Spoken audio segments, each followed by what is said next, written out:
पृथ्वी की आज की कमाई और पृथ्वी आज भी भूखा सोएगा। बहुत अच्छे। ये पृथ्वी को पैसे मिले कहां से? कुछ भिखारी बच्चों को मार मार कर उनसे छीन रहा था। और इन बच्चों के माँ बाप? मतलब कोई आसपास झोपड़पट्टी थी जहाँ के रहने वाले हों? ऐसा कुछ नहीं है मैडम, लावारिस बच्चे हैं, भीख मांगते हैं। उन बच्चों को वहां से हटा देना चाहिए। फौरन हटा देता हूँ आज रात को ही। किधर? किधर मतलब मैडम? दोबारा आने की हिम्मत ही नहीं होगी उनकी। ऐसा कुछ भी मत करना जिससे बच्चे वहां आने की हिम्मत न करें। मतलब? उनको वहां आने की जरूरत नहीं पड़नी चाहिए। मैं समझा नहीं। मैं तुम्हें एक संस्था का एड्रेस देती हूँ। वो लोग लावारिस बच्चों की मदद करते हैं। उन्हें कांटेक्ट कर लेना, वो लोग खुद आकर के बच्चों को वहां से ले जाएंगे। एक चीज बताइए मैडम। क्या? आप इतने से पैसे के लिए इतना कुछ करती हैं। इससे ज्यादा पैसे तो आप भिखारी को दे दें, फिर अपना टाइम बेकार पृथ्वी के पीछे क्यों बर्बाद करती? तुम्हें किसने इजाजत दी कि तुम सवाल मुझसे पूछ सको? Sorry madam. ये है एड्रेस, अब जाओ।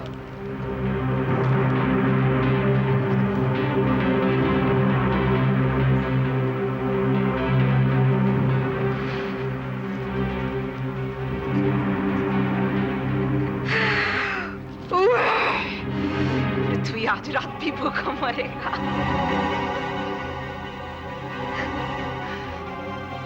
पृथ्वी आज रात भी भूखा सोएगा। I love it, Prithvi ji. I love it।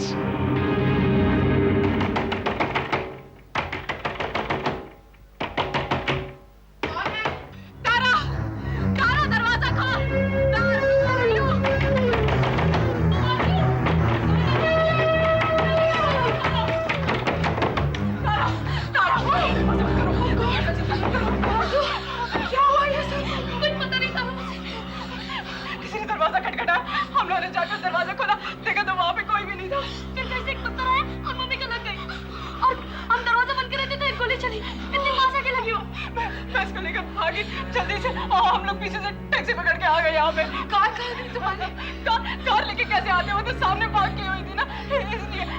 चल चल आजू अंदर है, चल।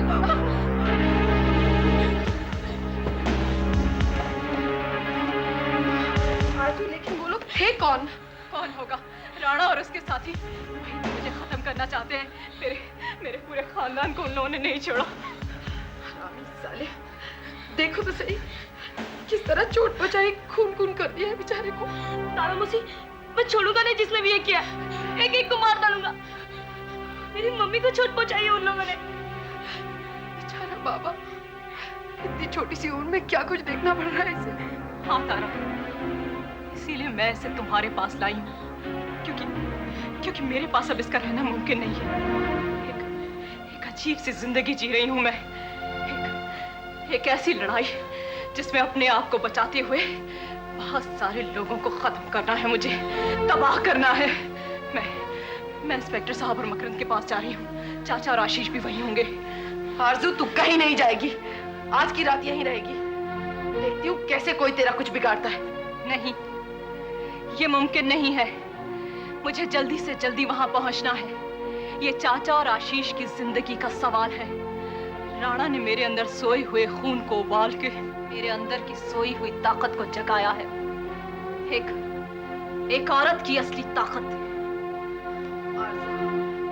आरज़ू, उसने तुझे तोड़ दिया है, कमजोर कर दिया है और मजबूर कर दिया इस तरह फड़फड़ाने के लिए। वो तो चाहता ही ये है कि तू इंस्पेक्टर जंग बहादुर के पास जाए और उसके साथ मिलकर इस लड़ाई के खिलाफ एक इमारत खड़ी करे, ताकि वो एक ही झटके में उस इमारत को गिरा दे और तुझे, इंस्पेक्टर को और उन सब लोगों को उसके नीचे दफन कर दे जो उसके खिलाफ है। ये तो उसकी साजिश है। एक तीर से दो शिकार करना चाहता है वो। नहीं, अब मैं कुछ सुनना नहीं चाहती, कुछ समझना नहीं चाहती। मैं तभी चैन से बैठूंगी जब मैं राणा को खत्म कर दूंगी। आरज़ू, क्या हो गया है तुझे? कहाँ चली गई तेरी सोच, तेरी ताकत? अरे राणा क्या बिगाड़ लेगा तेरा? 4 लोगों के बीच खड़ी होकर तू उसे ललकारेगी तो कुछ नहीं कर सकेगा वो। वो अपनी लड़ाई छुपकर लड़ना चाहता है, सामने खुलकर कभी नहीं आएगा। और उसकी इस लड़ाई में तू हिस्सा लेगी तो तू खुद अपने पाँव पे कुल्हाड़ी मारेगी। अरे तू तो जर्नलिस्ट है, तेरे पास कलम की ताकत है जिसका इस्तेमाल करके तू उसे पूरी तरह खत्म कर सकती है। नहीं तारा, तू नहीं समझ पाएगी कि मुझ पर क्या गुजर रही है। मुझे अपने मिशन पर जाना है और इसीलिए मैं कह रही हूँ कि बाबा को तुम अपने पास रखो। अगर इस मिशन से मैं जिंदा लौट आई तो मैं जरूर अपनी जिम्मेदारी संभाल लूंगी। नहीं आरज़ू, तुम्हें मैं यहाँ से कहीं नहीं जाने दूंगी और बाबा को तुम यहाँ नहीं छोड़ सकती।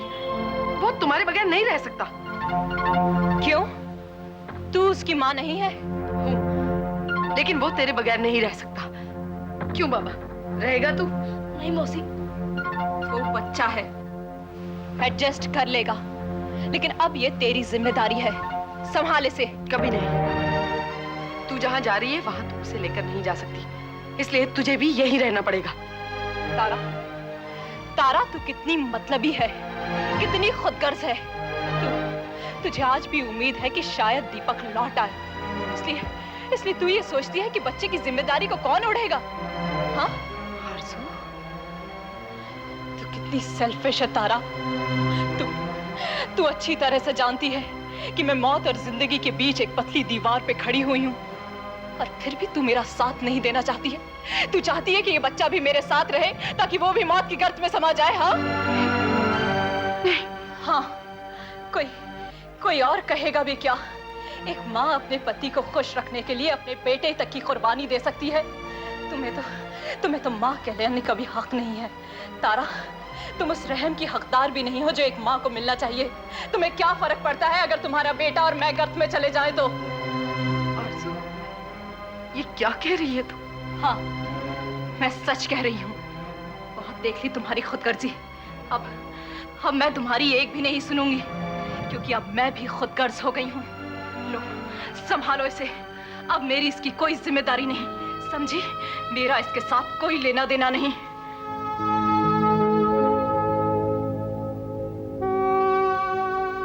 मम्मी, ऐसे नहीं जा सकती आप। आपको मुझे बताना पड़ेगा कि आप तारा मौसी से ऐसे क्यों कहा।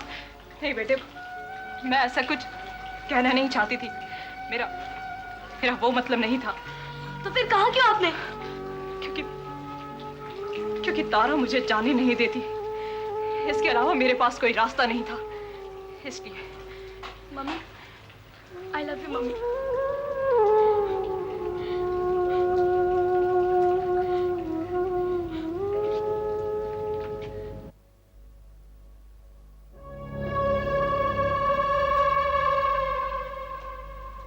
हाँ भाई रतन सूद, क्या हुआ?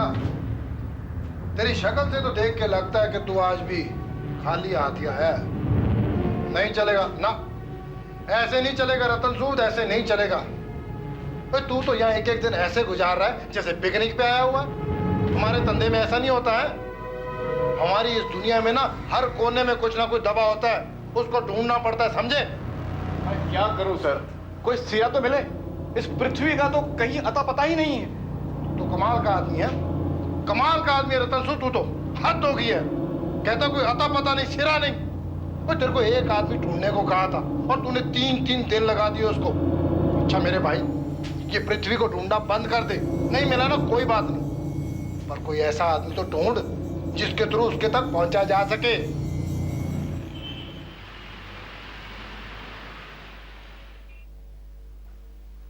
May I come in? Sheena, अरे आओ ना यार, पूछने की क्या जरूरत? असल में फिल्म के लिए 2 सूट तैयार किए थे, मैंने सोचा चल के दिखाई दूं। लवली यार, तुम एकदम सही टाइम पर आई हो। 1 घंटे तक मेरा कोई शॉट नहीं है। और देखो जरा, ये देखिए, ब्लैक सूट है और मैंने इसके साथ white shirt and printed tie with black specs. I hope आपको अच्छा लगेगा। अरे क्यों नहीं यार, क्यों नहीं। Very good. हाँ, आप ट्राई तो कर लीजिए। हाँ हाँ जरूर। मैं बाहर वेट करती हूँ। अरे बाहर क्यों, बैठो ना ये। नो आई मीन, अरे कम ऑन शीना, अभी ये मत कहना कि यार तुम्हें शर्म आती है। नहीं वो बात नहीं है, वैसे अच्छा नहीं लगता ना। अरे अच्छा, इसमें कमाल है यार।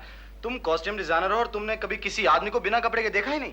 नहीं, वैसे मैं लड़कियों के ही कॉस्ट्यूम्स करती हूँ, और अगर पहले कभी आदमियों का काम किया है तो ट्रायल के लिए मास्टर जी या डैनी आते हैं। मैं बाहर ही हूँ। कहाँ जा रही हो तुम? मैं बाहर ही हूँ, आप चेंज कर लेंगे तो बुला लीजिएगा। हद है यार, तुम हमेशा सबके साथ ऐसा ही करती हो क्या? मतलब? अच्छा, आई लाइक दैट। मुझे वो औरतें बहुत अच्छी लगती हैं जो आसानी से हाथ में ना आ सकें। छोड़ो मुझे प्लीज। अगर ना छोड़ूं तो? देखिए, मैं यहाँ अपना काम करने आई हूँ और ऐसा कुछ नहीं करना चाहती दोनों के लिए बुरा हो। तो कुछ ऐसा कर लेते हैं जो हम दोनों को पसंद हो। Bastard! You bloody bitch!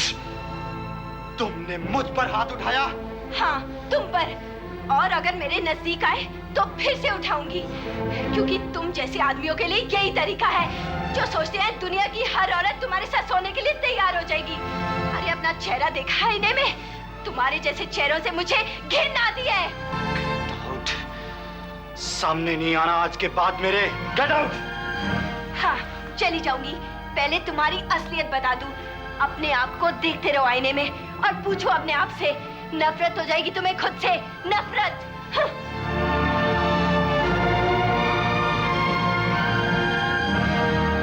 बीजी बीजी। क्या Beeji Beeji? Bad girl bad girl. Danny बकवास मत करो। You are a VBG very bad girl. Danny मुझे बहुत गुस्सा आ रहा है।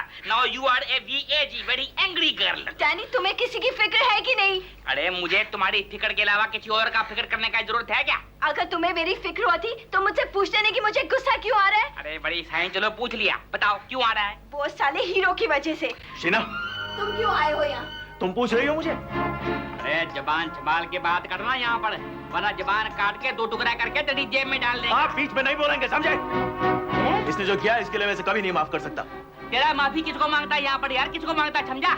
MPTA माइनस पुणे तेरे वाला आदमी। Shut up, will you? तुमने उसे मारा कैसे?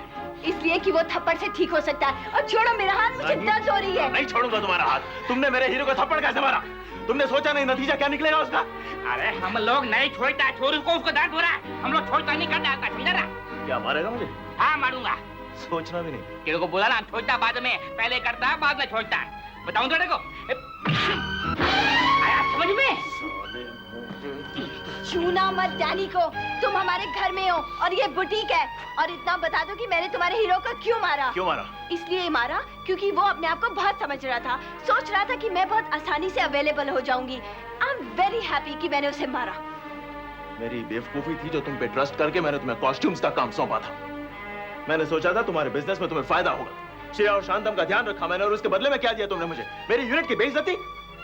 तुम जानती नहीं हो हीरो कितना इंपॉर्टेंट है उस फिल्म में। यानी तुम क्या चाहते हो? तुम्हारे एहसानों का बदला चुकाने के लिए मैं तुम्हारे हीरो की बाहों में झूल जाती और अपने कैरेक्टर को गिरा देती? वो जो भी हो, तुम्हें उसे थप्पड़ नहीं मारना चाहिए था, बस। ओए हरामी। तुम बीच में नहीं बोलोगे, अगर पड़ गया हाथ तुम मर जाओगे, समझे? अबे तुझे मौका कौन देगा छाले? साले दो कोरी के छल्ले जानता नहीं मेरा हाथ फौलाद का है, दिखाऊं क्या? जा यहाँ से कुतरे, जा दिखाओ समझे, जा। साला गाड़ी में बैठ के जाता है, अबे भगवान करे तेरा लाइफ का गाड़ी पंचर हो जावे। डोगी देख लिया दोबारा इसके पास जाने का नतीजा। तेरे को मैं पहले ही बोला था इसके पास मत जा, छेड़ा, ये आदमी अच्छा नहीं है, डैनी को उल्लू का पट्टा नहीं है, समझा ना? इसका छर फोड़ूंगा, नहीं इसके दांत तोड़ूंगा, इसका खून कर दूंगा, इसका कुछ तो करूंगा, क्या करूंगा मेरे को खुद नहीं मालूम, कुछ करूंगा इसका, मैं कुछ करूंगा। जाने दो।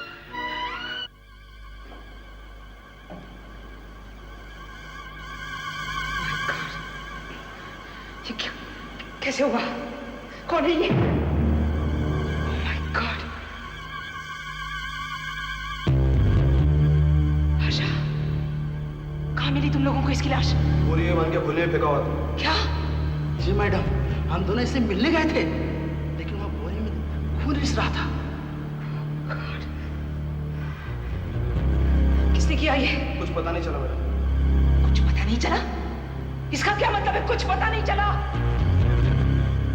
कुछ तो पता होना चाहिए तुम लोगों को। तुम्हारे किसकी हरकत है ये? किसकी हरकत है ये? किसकी हरकत है? मैडम, ये सब कुछ भी सिरा नहीं मिल रहा है। वरना क्या करते? पकड़ के उसको मेरे पास ले आते।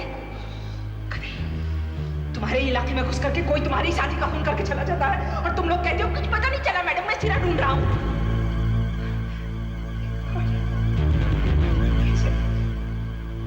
तुम में से किसी ने तो नहीं, तुमने किया? तुम में से किसी ने किया है या दोनों ने साथ मिलकर के किया है? बताओ, सच सच मुझे बता दो। मैडम नहीं, हम तो सोच भी नहीं सकते थे ऐसा कि आप हमें इतना गिरा समझती हैं। और क्या समझूं इस हालत में, और क्या समझूं मैं?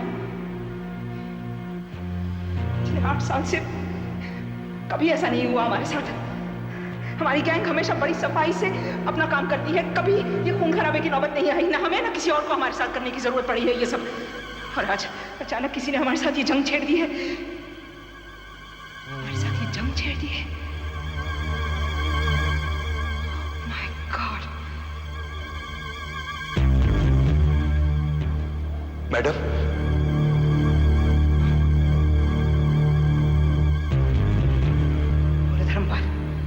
तुम क्या खबर लेके आए हो? जी वो, तुम्हें तो भी नाइट क्लब में होना चाहिए था। क्या हुआ? आई एम सॉरी मैडम, खबर तो बहुत बुरी है। क्या? लाला पहुंचा ही नहीं वहां। मैंने तो उसके लिए मुजरा भी अरेंज करवा दिया था। बाद में जब मैं उसके रेस्टोरेंट में पहुंचा तो वहां भी नहीं मिला मुझसे। अपने आदमी के हाथ मैसेज भिजवा दिया। क्या? यही कि उसके सारे रेस्टोरेंट में शराब सप्लाई करने का जो कॉन्ट्रैक्ट हमारे साथ था वो खत्म।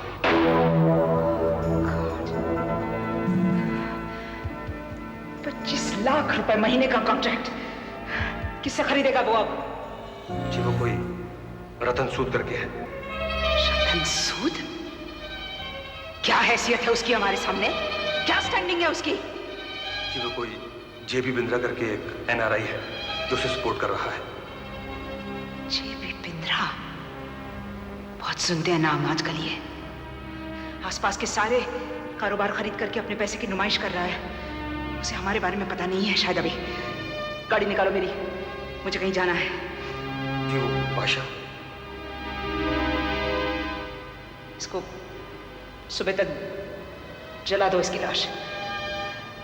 कल सुबह आकर के मुझे मिलना ऑफिस में। तुम भी, बहुत इंपॉर्टेंट काम है तुमसे खास।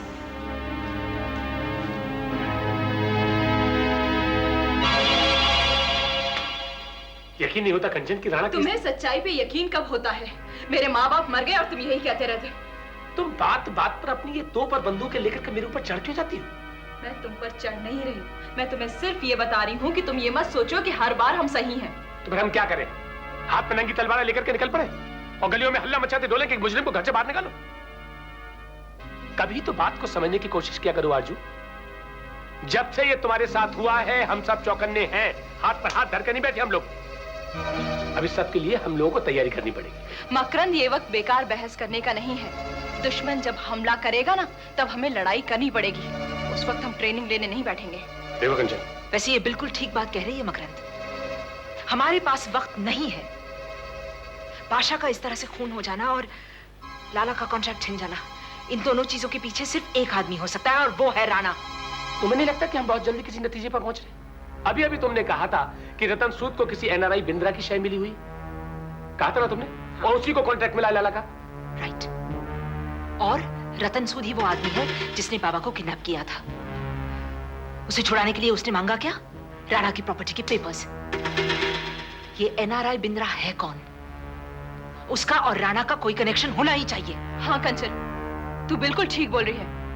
इतने सालों बाद जो 2 हमले हुए हैं तुझ पे और मुझ पे, वो राणा के पुराने दुश्मन हैं। तुम्हारी इस बात में तो दम है। I think we should be on move. हमें राणा से हमेशा एक कदम आगे रहना पड़ेगा। बहुत तेज आदमी है वो। सबसे पहले मकरंद, बिंद्रा के साथ मीटिंग सेटअप करो फौरन।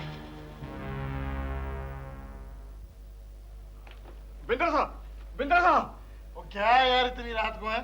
कोई आग लग गई है?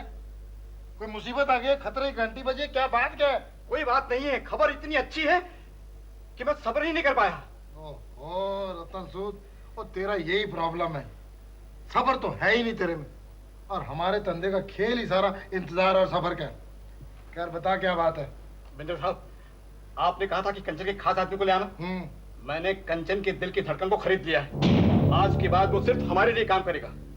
समझ लीजिए कि कंचन की नसें हाथ में आ गई हैं। अच्छा ठीक है, बहुत ज्यादा खुश होने की जरूरत नहीं। कहाँ है वो? यही है। यही है? अच्छा एक काम कर, तू यही रुक, मैं जरा तैयार होके आता हूँ। ठीक है।